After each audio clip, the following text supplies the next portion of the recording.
Hey guys, thanks for tuning in. Another episode of the D2 Live. I'm your host, Dan Jones, joined as always by four-time national road champion from Australia, Johnny Trevorrow, and the voice of cycling, Phil Liggett. And we've got breaking news, big news coming out of Europe. Iffy, you're the news hound, taking over from Ronnie Reid. What's happening? COVID. Not the same class, but it looks like 30 riders won't be starting today in the race that's about to start in Tour of Switzerland, including the race leader, Alexander Vlasov. There he is there, Bora. So the entire UAE team, most of the EF team, Alpecin. I mean, it's serious stuff, including Ineos leading rider in Adam Yates. It's gone berserk. Also in the Tour of Slovenia, quite a few are out in that as well. So, it's really putting pressure on only weeks out from the start of the Tour de France. And most of these guys were guys heading for the Tour de France. And a lot of them may still get there. It depends on how bad they get it and how quick they get over it, I guess. Phil, you've covered so many versions of the editions of the Tour de France. The build-up, there's always a story, but here we go again. Well, this is my 50th tour, Dan, and it's the first time that we're in danger of losing it because of a health situation. I've been blown up by terrorists. Everything's gone wrong at some stage before the start of the tour, but never a case of ill health. And it's quite concerning. I had this conversation only with NBC yesterday, and they were saying that, we'll have to take it as it comes. The update John's has given us is news to me because it's only 10:30 here in the UK, and I haven't checked in on the situation yet. But I presume Pogacar is still okay, but it is a worry. And I'm a bit surprised. Why is it suddenly happening now? Because, nobody talks about COVID anymore in the UK. There's no restrictions at all. There's no masks being worn. You can leave and come into the country without any form of accreditation or proof of. I think that's the reason, Phil. I think that's exactly the reason, mate. It's almost like I noticed in Italy when we were at the Giro. Now, the teams were still going with the bubble. I think Bike Exchange Jacko probably did better than anyone else, and the others sort of played at it. But there was at least a bubble on that. But the rest of Italy, it was like there is no COVID. The people were walking around. There was just not even talk about it. And there's no bubble or anything in Switzerland. And I think that's the issue. People are just going, you know what, it's virtually over.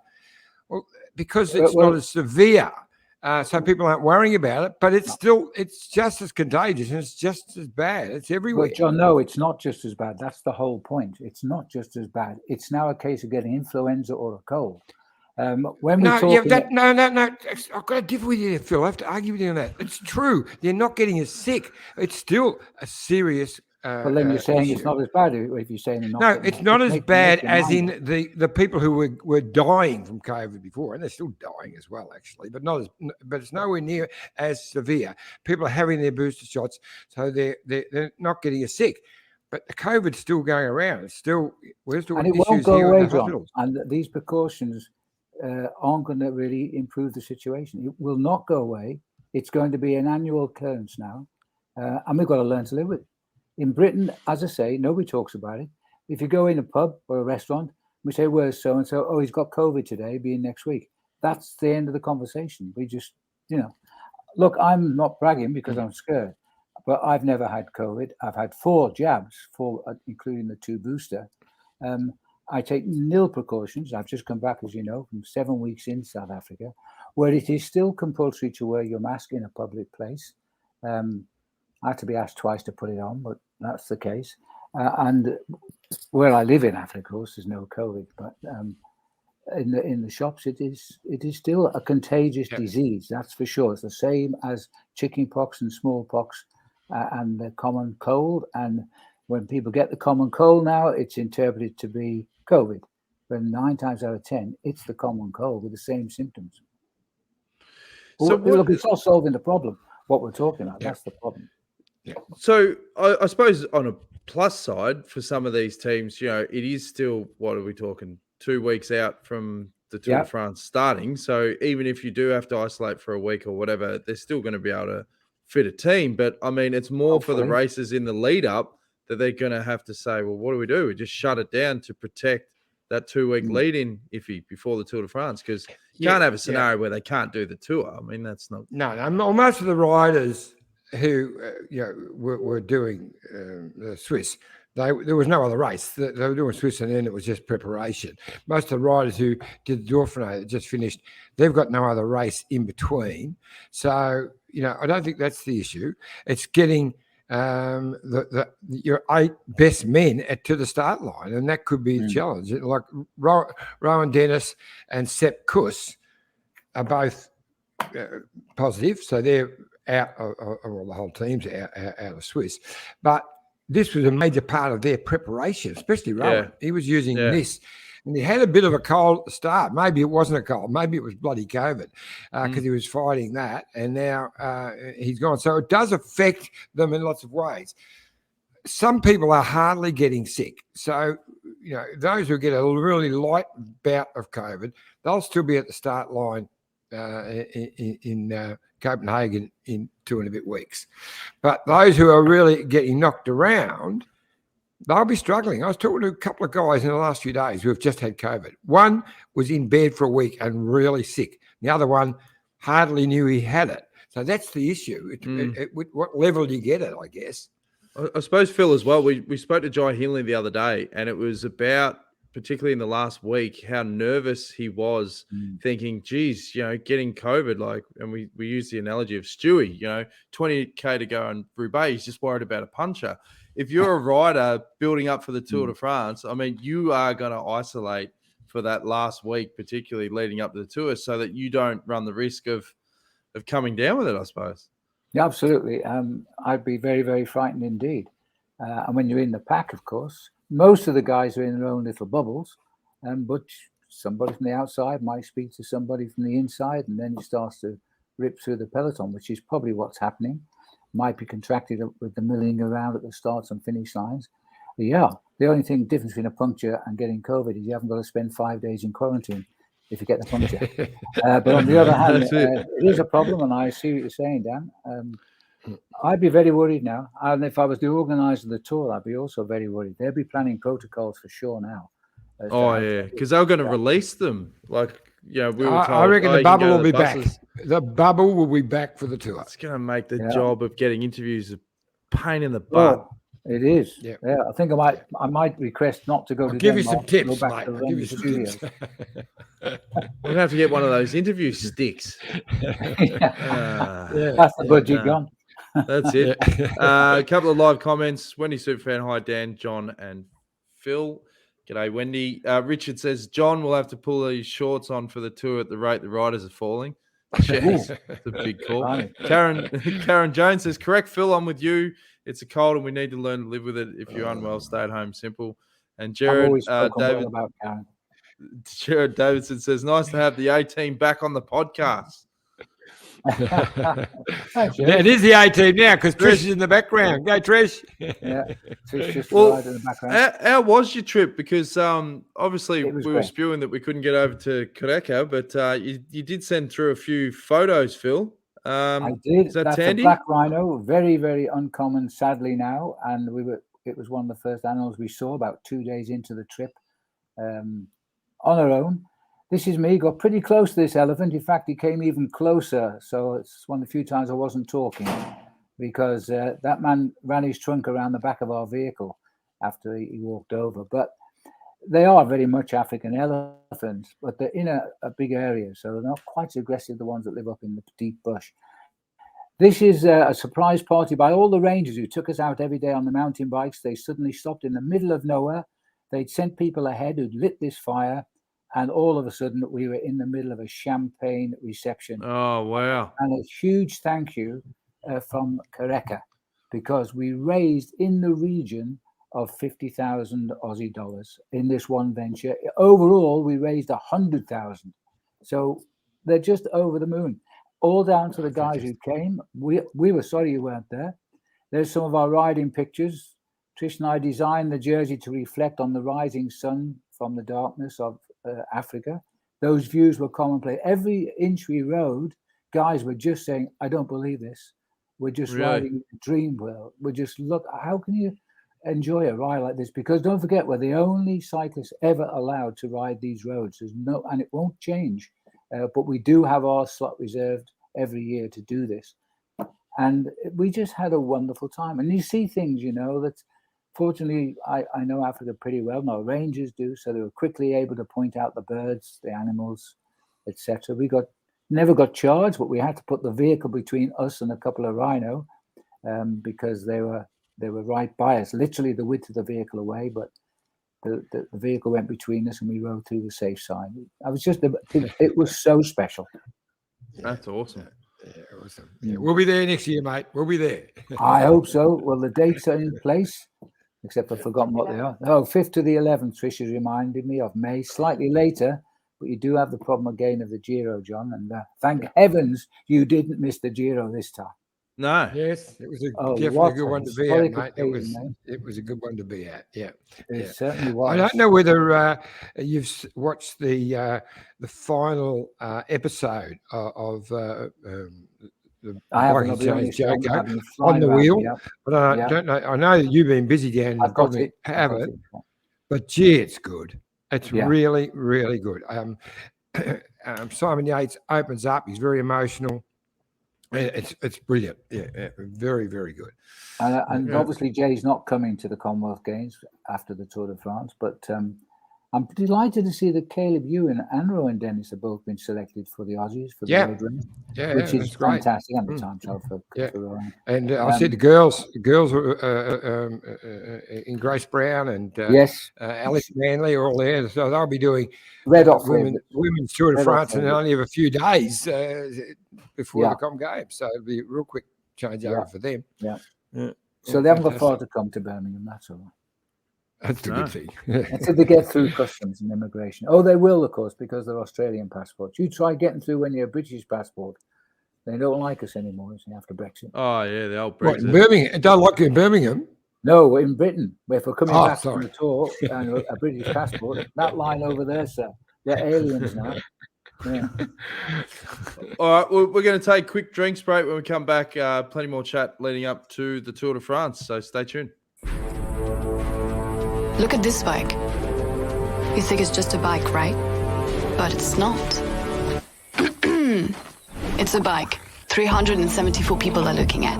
This guy, this girl, them, all looking at it. People from here, there, and wherever this is. People that are looking for a bike. Or just a piece of it. Amateurs, semi-amateurs, and pro-amateurs. This guy wants this bike, but with this crank and these bars. This could be the perfect match. But not this one. This girl has a bike to sell, and thousands of people might purchase it. Eyes on Bikes help grow small businesses. His, hers, yours, and the latest data and insights help those businesses keep moving. We are the world's #1 bike marketplace, with over 500,000 products and 900 brands, where buyers and sellers are brought together in a place where a bike is never just a bike. Bike Exchange, where the world buys, sells, learns, and rides.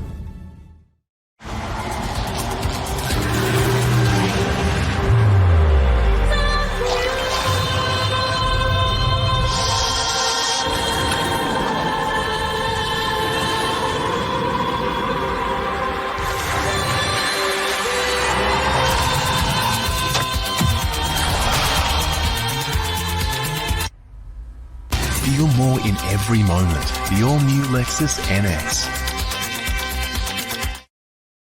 Thanks again, Bike Exchange, Lexus of Blackburn, Iffy, and of course, the Lexus of Blackburn Bay Crits.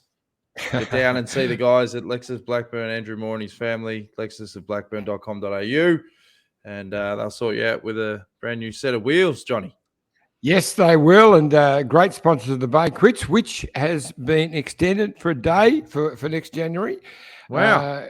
Is that just because you've mentioned it so many times on the podcast or what? Maybe. Could be. And we are twisting arms of the world's #1 race commentator. who is now definitely coming over to Australia this summer. So I'm going to twist his arm to be there. He's the voice of the Bay Crits over many, many years. And he happens to be talking to us right now, Phil Liggett. So, Phil, welcome back. John, thank you. In fact, I got the call last week. I don't know where we are. Maybe it was earlier this week from the organisers in Adelaide to confirm it's all on. Email's on its way, as I say. It's in the post. But I'm definitely coming out now, and whatever happens, and I'll certainly be with you at the Bay Classics. Sensational. And maybe Cadell Evans. That depends on the organiser. I haven't heard from them.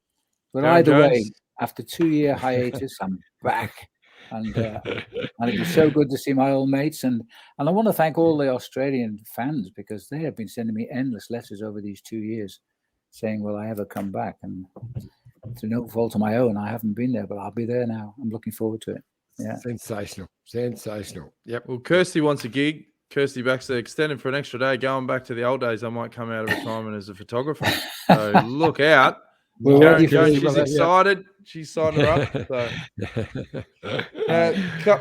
Couple other big talking points, Iffy. Ben O'Connor and Jack Haig, very solid at the Dauphiné.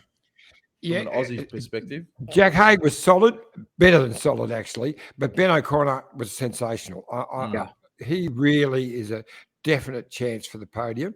You'll need one of those, the big three, as they say, because Jumbo Visma were awesome with Roglic and my mate Vinegar. They were very, very strong. But Ben only lost about 45 seconds on both mountain stages. So he was right there. Couldn't quite go with acceleration. But I'll tell you, he is on form. And I'll pick him to get on the podium, because at some stage, one of the jumbos is going to have to put it all on the line for the other, because the Pog is just so good. But I'm really looking forward to I'd love to get your feelings on that, Phil, in that, the Pogacar, to me, is the superstar. But Roglic seems to be back in form, and they've got, with the two of them, it gives them their only chance, I reckon. Well, the big thing about Ben is he proved to himself he wasn't a flash in the pan last year. He is a big-time Grand Tour cyclist. He was 2 against 1 throughout the whole of that race, but there's only three riders in the Dauphiné, and O'Connor wanted that podium place to prove to himself. I saw a couple of interviews he gave, so confident now, different bike rider. He's going to come out there. He'll be a tough rider in the Tour de France. I don't know about his team, whether they can give him the right support. Either way, it looks as though he doesn't need too much support once he gets into the mountains. So Ben is a rider we're going to talk about for the years to come, and it's about time we had a Grand Tour winner. I mean, Jai's been a Grand Tour champion for 3 weeks now, so we need another one. So we should. I love Ben, and he's got the attitude. He's just the boy, and that couldn't have been better. A 3rd place in the Dauphiné. Now, we'll be talking about Ben quite a lot soon after we leave Denmark, I think. Yeah. And Jack, just a couple of spots further back. Vinegar, $6. Okay, yeah, be worth taking. Loves a punt, Kirsty. Always giving updated odds. I'll take a bit of that one. Yeah. John, I never understand your betting. John Mars got a question for you, Phil. Are you coming down for the Road Worlds in September at the Gong? Well, sadly, the answer is no. I'm very disappointed, but I never heard from anybody. I believe it's on SBS, but I've never even seen who's got the rights. So, no, I won't be there, unfortunately. And Kirsty said Jerry had a winner today too in the horses. Well, Jerry's got that many bloody horses. Where was that? That must have been at Ascot, I would think. Was it? Geelong. I think they were run. Oh, you have horse racing in Australia too. That's amazing. Yeah. One or two. Got a little one called the Melbourne Cup, and talking about that, his wonderful horse, Americain, who was his first Melbourne Cup winner and runner, actually had to be put down only about 3 days ago. Yes, it was in a accident in the paddock, as far as I know.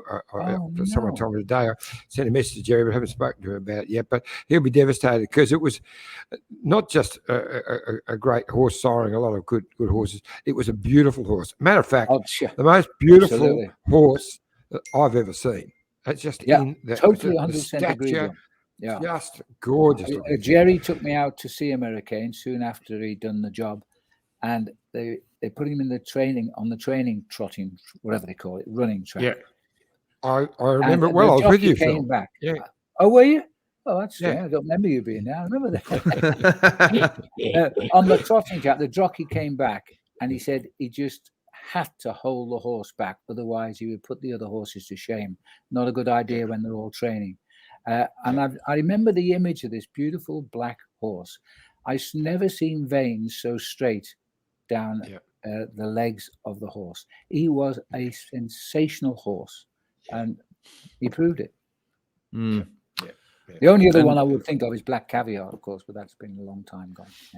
Yeah, Black Caviar had a huge legs, but wasn't near as big a horse as American was. I don't know. 18 you think we were experts on horses, wouldn't you, Don? Really, when you listen to this. When it comes to backing them, I'm even worse. So there you go. Me too. In other cycling news, Slovenia, obviously Dylan Groenewegen, we were talking with Luke Durbridge the other day about how they ganged up on him at the Dauphiné, but he's come out in Slovenia and pipped him. He has. He went really well. He won stage 2, and really a very strong sprint, and beating what's his name, the Norwegian, can't think of his name. But it was a really strong sprint. Patterson was third, I think. The other. Oh yes, yeah, okay. Well, he's had 5 wins this year now, hasn't he? So he's lost some good ones. I quite like Dylan. He had a tough time with the bad sprinting crash, which he was blamed for, but he's come back. And I'm just a bit concerned about Bike Exchange because they're very low down in the World Tour table, and yet they are getting a few wins around the world. I was surprised to see that they're in danger of relegation if they don't have a good end of season. Yeah, but they've moved up. Like there's a couple of things. Well, they've had a good change of form. Yeah. Lotto and EF are behind them, so they're even in more situation. But they're pretty confident with their with the program they've got set for the rest of the year that they'll be okay. But the whole system is wrong. It's just totally. Well, I think it is too. I can go and ride all the chippers around Belgium and probably finish with the team higher up than if they won 6 stages of the Tour de France. That doesn't. Well, that's it. It's not right, is it? Yeah. It favours the small one-day races and the organisers for sure, particularly in the back end of the season, because they're just going to be loaded with some of the best riders for those relegation zone teams. Yeah. Races you would never heard of to get more points than a stage in the Giro. Now, come on, it just doesn't make any sense at all. I think it'll change next year, but this year it means that teams are going to have to change their tactics, their outlook, and do what Alpecin Phoenix is doing, for example, and going and finding these easier races and winning them. Yeah. To get the points to stay in the first. The other French team, what's in it? You throw me now. Yeah, they've been doing that. Arkea Samsic. Arkea, yes. Israel is the other team that's really, I think they're the bottom of all those teams we've been talking about. Although a good win by Daryl Impey, where he just pipped Michael Matthews, who is also in very good form at the moment. Not getting that win, but he's been consistently up there in the tougher stages. I think I wouldn't be surprised to see him win one of the next couple of days in Switzerland. Let's hope. You meet Cav. Doesn't look like he's going to get a start in the Tour. I don't know. I'm not on the inside, but I reckon he was told ages ago he wasn't going to make the Tour. Yeah. He wouldn't have gone to the Giro if he was going to make the Tour. So that begs the question, like, hindsight's an exact science. Should have Cav got a new contract at a different team at the end of the Tour de France last year, knowing full well that with a full strength lineup, there's a chance that he's probably not going to ride the Tour, even regardless of those 4 stage wins? It's a possibility. The thing is that it seems that Cav's negotiating team are pretty hardcore. I don't know who they are personally, but they seem to drive a hard bargain to keep Cav. They think he's worth a lot of money, and he is. He's always good value for money, but his age is against him. So when you're speculating with big bucks, you've got to look at his age and think, well, is he going to do it again? And we don't know. But anyway, 37. It's pretty old to be a sprinter. He's not a spring chook. He's not a spring chook. Years left. I know how he feels, actually. Yeah. Look, I think he should be in. But look, can you imagine at the end of the tour last year, I think he's just on the be green jersey, 4 stages. He wouldn't be thinking he was going to miss out. He'd be thinking, I'm back. I'm done. Rubbish. In. Cash in and jump ship. Cash in, jump ship. But, get a guaranteed start the next year. Because it's bidding now, John. Start. He wanted to not just get guaranteed start. I think he will have to be in the Wolfpack, mate. The Wolfpack guarantees you a stage win because they got the lead out. The Wolfpack's a memory. Move on. They're going to. The Wolfpack will turn on their own. Peter Sagan, they're the two best of mates, aren't they? They finish alongside Peter Sagan in his team. That's it. In fact, Sagan won 2 days ago. He won well too, which isn't a bad turnaround because on the first day I think he was dropped, so all of a sudden he won the stage. It's amazing how it turns around, isn't it? I was glad for Daniel Impey. Daniel hasn't won a race. I think his last race was a stage win in the Tour Down Under. He won the national titles, but he never won a race in the Open since the Tour Down Under, about 3 years ago, I think it was. And nasty injury, like when he busted his his pelvis and his hip. Whenever you do injuries is that as a rider, I mean, some don't recover. Very serious. Especially when you're an old fella like Daryl. Yeah. I don't know. I still chat with his dad. Oh, yeah? Tony Impey, because he follows his son. He said Tony was a good rider in his day, but Daryl has done South Africa very proud. We're still struggling to get South African cyclists properly recognised. Yeah, he injured his hand as well as his pelvis, and his hand injury didn't really talk about it, but it was very, very serious, his hand injury. It's kept pretty much under wraps, and that certainly ruined his season in 21. Yeah. So who are the ones, Iffy, that you think are going to be the biggest surprise packet at the tour this year? Like, you're usually looking into your crystal ball around now. You got your pens and paper out. You're putting all your research in for the Detour podcast, and you usually come up with a nugget or someone that you go, right, this is the rider I think is going to deliver the goods. You make big statements. Okay. Oh, hang on. Who have you got written down? G. Well, G. I think Ineos. He's back in form. Now that Adam Yates has had to go home, I think Adam will still start the tour, but G is riding very well in Switzerland. I think he was third overall. He's just moved up to second since the leaders had to pull out. So he's second on GC. And, and he's looking strong, aggressive. So he's my... he's a former winner, so it's not really a surprise pack, but I think he'll be back to the form of old, seems to have. If you're still watching, Kirsty, can you give us the live odds update on G, please? I reckon he'll be around $15 for the win. That might be nice odds, Johnny.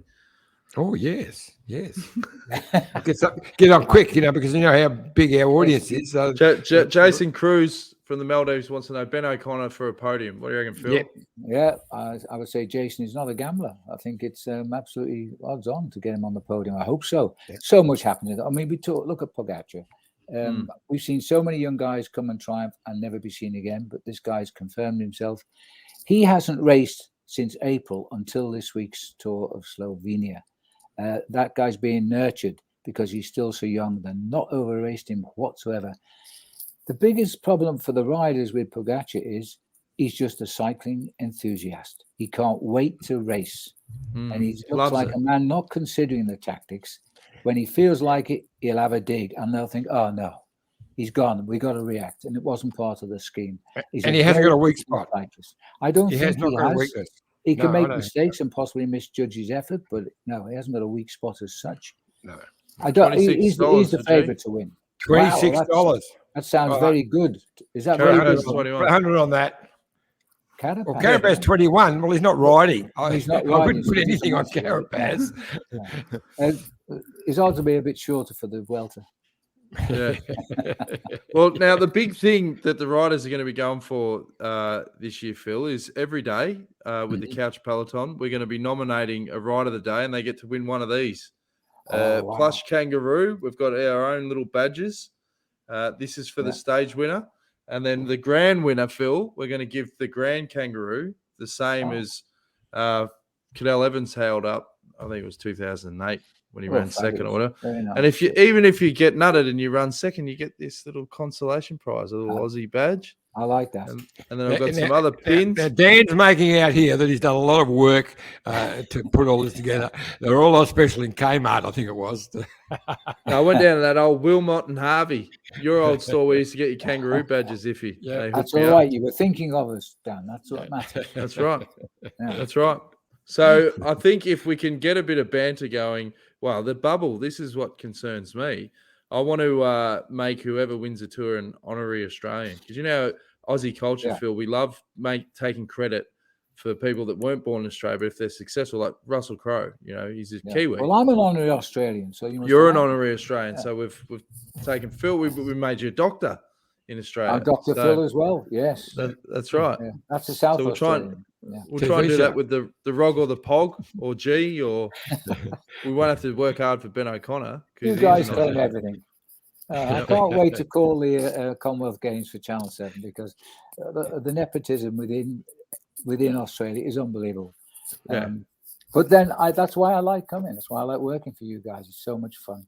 Are you calling it with Scotty and Scott and Kate Bates? Anna? No, Kate Bates. Anna's got the top job. She is the general manager of the Commonwealth Games. Oh, of course she is. Of course she is. That's not just the cyclist. She wrote to me and I did a video for her to talk to the team the other week. And Anna's an absolute natural commentator, but you know, that's a big honor for her. That. Yeah, no, fantastic. Yeah. Before we wrap things up, Phil, have we got any campaigns? Well, we keep them tight now. John, John used to waffle on back in the day. We stopped all him up. Yes. Yeah, we stopped that. There's a Kureka website, kariega.co.za. Thank you. Have you got any big campaigns coming up soon for Kureka? Well, everybody that came on it this time, all of them wanted to come back. Others had already planned the holidays for next year and regretted it totally because they couldn't come back. But half of the group is coming back. Since I put it out a little bit, we're virtually full, but we're not full because people say I'm coming until you ask for the money and then they don't come. So there are vacancies there. We're hoping to get Vaz on board this time because he'll love it. Vaz has been a great man and he'll love being there. All I can tell you is Kureka did everything they promised for us. Nobody paid a single cent from the minute we drove them from the airport into the lodge and back to the airport for the 6 days. All the G&Ts, all the beer. I did say to them how lucky they were that Trevorrow didn't come because there would have been no beer for half the week. But other than that, we never ran short. We had champagne. And the Rangers just loved us without a shadow of doubt. One of our guests, I won't embarrass him by saying who it was, one of our guests stood up at the end of the trip, made an impassionate speech and gave them $25,000. Spread over $15,000, sorry, spread over 3 years. Other guests did the same. The total became $25,000 just because they saw the cause, they saw the situation, and they saw the help they could give the people. It was very special. We even played netball with the kids down the local village school. I could have died out there. It's unbelievable. That's awesome. And being chased I do take umbrage that I would have drunk half the beer. Because I would have given the G&Ts a nudge as well. Don't worry about that. Well, actually, John, I was a fan of the G&T. It's the only country I drink G&T in because the weather somehow is conducive to gin and tonics. Yeah, I never drink it when I'm not there. Anyway, it's great. Please go on the website. The details, if they're not there now, and they might be, it will be soon. And we're going to have a file that anybody can contact and have a look at a whole range of pictures and stories to see if they really want to go or not. That'll be on Facebook soon. And but I tell you what, we've never organized such a successful trip ever. That's awesome. Ever. It was too good. I almost hesitated doing it again because I said, how can we better that? Yeah. Within 2 minutes of leaving the airport with a van load of clients, some of whom I'd never met, the conversation never stopped in the vehicle. There were excitement. And you know about Tandy, the one that was found years ago with her head cut off almost, and the vet brought her back. That vet came along at night, and in a very special lodge up on a mountain, he gave us a great chat. Of course, we were all drinking wine, listening intently, and told us the story of Tandy and where we're going with the rhinos and the fencing and stuff. And he was so impassioned. I mean, we could have bought the lodge. We got so involved with his comments. Well, Tandy, we arrived at the first lodge called Nkosi, and I walked from the reception into an area where you could look out across the veldt, the grass, the range. And right in the middle, I said, that's a rhino out there. Got binoculars. It was Tandy. There you go. That's awesome. We never saw her again in 6 days. We saw her within minutes of arriving. She'd come to show us with her calf, and we never saw her. Wonderful. Again. How about that? Yeah. No, she knew. She knew. That's awesome, mate. Last couple of comments. Jason says 28 riders non-starting in Tour de Suisse. Wow. Karen Jones, stay tuned for a similar tour around Tour Down Under in January with Phil and Trish in conjunction with Let's Go Motorhomes. So it's all happening. Fewer than 100 riders left in the tour now. They've gone inside. Yeah. All right. I see that Demar won the La Route d'Occitane. Occidental, yeah. And but he's not riding tour. I thought. I didn't know that. No. Well, they said he's not riding the tour, which I think is crazy if he's going that quick. The French will be upset about that because he had a fantastic Giro. Maybe that's why. Yeah. All right. Well, thanks for joining us, Phil. Really appreciate it. It's always lovely. Great when you and for once in my life, I can show you the better day than in Australia. I don't know if you can see the window out there. Can you see the sun? Yes. You can see the reflection of the leaves. You're going to have to blow the cobwebs off that factor 15, mate. Slap it on. It's a high today of 33 degrees. And you won't believe the news. You'd think we're going into a boiling inferno. The way they put it on the news with all the disasters which are about to descend on us. I can't wait to get out there with my shirt off. Well, I saw it was a headline on our news. You're going to get 32 tomorrow. They're all worrying about people dying of heat stroke. Exactly. Now, when you come to Africa, that's a pretty regular temperature. Put your jumper on. Well, that's exactly what happened in Koreka because we're into just the end of autumn. Pretty cold in the morning, chilly when we go out on the mountain bike at 8 o'clock. Within minutes, we were nice and warm. And within an hour, temperatures were soaring to 25 to 28 degrees. And this is their winter approaching. Wow. And they all had anoraks on. All the rangers wearing anoraks because they're so cold. Yeah. I said, hey, man, this is the height of our summer. This is great. And Annette Miller says Bahrain, Alpecin, UAE pull teams from Swiss. So they're all that's another one gone. Yep. Which it's looking very sad. I feel sorry for the Tour de Suisse because that is a fantastic organisation. Oh yeah, they expect it when it's Swiss, but it runs like clockwork. Did I say that? Runs like clockwork. Remember when Cam Meyer won a stage there and he got this big Parmesan cheese Swiss wheel? It was awesome. That was the best thing. You didn't have any of that though, did you, Dan? No. Oh, absolutely not, mate. Yeah, the whole lot. Yeah, it's funny. My body's my temple. I've rode the Tour of Suisse a couple of times, but the last time 81 with Safir, and they've got an old Safir riders website, and they've been popping up a lot of photos back from that 81 and 82 Tours of Suisse that we rode, and it's been great to remember and reflect on some of those. Yeah, great times. A wonderful race, actually. All right, good stuff. All right, I said before we've stopped John from waffling. I tried wrapping this show up about 10 minutes ago. You did very well. It was exactly 10 minutes ago on my clock. Yeah. All right. Thanks, Phil. Thanks, guys. Remember, subscribe, youtube.com/the Detour Podcast. Appreciate all your support, and we'll see you again soon. Cheers. Bye, everyone.